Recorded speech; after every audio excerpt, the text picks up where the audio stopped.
তো নমস্কার, চলে এসেছি আর একটা সুন্দর ভিডিও নিয়ে। তো চলুন শুরু করে দেওয়া যাক।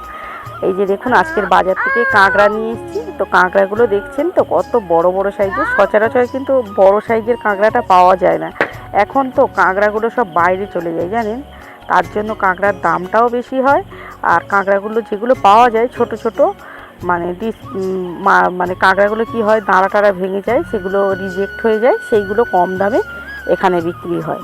তো ভালো কাঁকড়া যেগুলো কিন্তু বাইরে চলে যায়। তো আজকের কাঁকড়াটা এতটাই সুন্দর, আপনাদেরকে ভেঙে দেখাচ্ছি কতটা সুন্দর।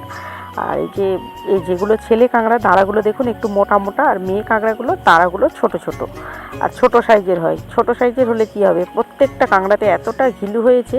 তো আপনাদেরকে দেখাই একবার দেখুন। এই যে আমি ভেঙে একদম পরিষ্কার করে নিয়ে চলে এসেছি। তো চলুন শুরু করে দেওয়া যাক রান্নাটা।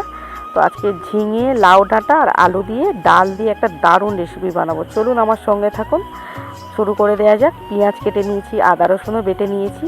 তো এখানে প্রথমে কড়াইটা তেল দিয়েছি, তেলটাকে গরম করে নিয়ে কাঁকড়াগুলো হালকা করে ভেজে নেবো। তো খুব বেশি ভাজবো না, যাতে কাঁকড়াতে কি হয় একটু আঁশটেনি গন্ধ থাকে, তো তার জন্য কাঁকড়াগুলোকে হালকা করে ভেজে নেবো। তো নিয়ে এইবারে এই যে দেখুন, কাঁকড়াগুলো আমার হালকা করে ভাজা হয়ে গেছে। এইবারে আমি এগুলোকে তুলে নেবো, নিয়ে মশলাগুলো কষিয়ে নেবো। তো চলুন, কাঁকড়াগুলো তো ভাজা হয়ে গেল কথা বলতে বলতে। কিন্তু আমি ঘিগুলোকে ভাজিনি, ঘিগুলো যখন ফুটবে তরকারিটা তখন দিয়ে দেবো। কাঁকড়ার আলাদা করে অনেকটাই ঘিলু হয়েছে জানেন। তো এই যে দেখুন, পেঁয়াজগুলো দিয়ে দিয়েছি, পেঁয়াজটা একটু বেশি করেই দিলাম, দিয়েছি একটু 5 ফোড়ন, দিয়ে সুন্দর করে পেঁয়াজটাকে লাল লাল করে ভেজে নেবো। তো তারপরে দিয়ে দেবো এখানে আদা রসুন বাটা।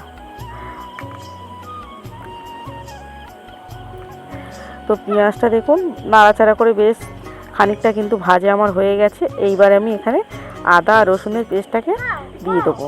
তো দিয়ে দিলাম, দিয়ে ভালো করে কষিয়ে নেবো যতক্ষণ না আদা রসুনের যে উগ্র একটা গন্ধ থাকে, যতক্ষণ না যাচ্ছে ততক্ষণ কষিয়ে নেবো। তারপরে লঙ্কার গুঁড়ো, হলুদ গুঁড়ো, লবণ আর দিয়ে দেবো একটু কাশ্মীরি লঙ্কার গুঁড়ো। তো দিয়ে দেওয়ার পরে ভালো করে মশলাটাকে কষিয়ে নেবো। একটু জল দিয়ে মশলাটাকে কষিয়ে নিতে হবে, দেখবেন মশলা থেকে সুন্দর তেল ছেড়ে দেবে। এই যে দেখুন, মশলাটাকে জল দিয়ে কিন্তু ভালোভাবে আমি কষিয়ে নিয়েছি, তেলও ছেড়ে দিয়েছে। দিয়ে দেবো ডালটাকে, মসুরির ডাল দেবো এখানে। ডালটাকে ধুয়ে দিচ্ছি, তবে ডালটা কিন্তু বেশি নেওয়া যাবে না, মুঠোখানে 1 থেকে 2 মুঠো ডাল দিয়েছি, খুব বেশি কিন্তু দিইনি। ডালটাকে সুন্দর করে কষিয়ে নিয়েছি, ডালটাও ভাজা হয়ে যাবে আর মশলাটাও খুব সুন্দরভাবে কষানো হয়েছে আমার দেখুন। তারপরে এখানে যে লাউ ডাঁটা আর দিয়ে দিচ্ছি আলু আর ঝিঙে দিয়ে সুন্দরভাবে এবারে কষিয়ে নেবো। তো নেওয়ার পরে একটু চাপা দিয়ে তো ভালোভাবে আমার কষানো হয়ে গেছে। আলুটা ঝিঙেটা দেখছেন তো সুন্দরভাবে কষে গেছে। এইবারে আমি এখানে জল দিয়ে একটু চাপা দিয়ে দেবো। তো জলটাকে একটু বেশি করেই দেবো, কারণ এখানে যেহেতু ডালটা আছে তো তাই একটু জলটা বেশি করে দেবো। তো দিয়ে সুন্দরভাবে আমি চাপা দিয়ে দেবো। তো দেখুন ফুটে গেছে তরকারিটা বেশ খানিকক্ষণ। তারপরে আমি কাঁকড়াগুলোকে দিয়ে দেবো, দিয়ে কাঁকড়াগুলোকে দিয়ে আবার আমি কিছুক্ষণ চাপা দিয়ে দেবো, দিয়ে রান্নাটাকে করে নেবো।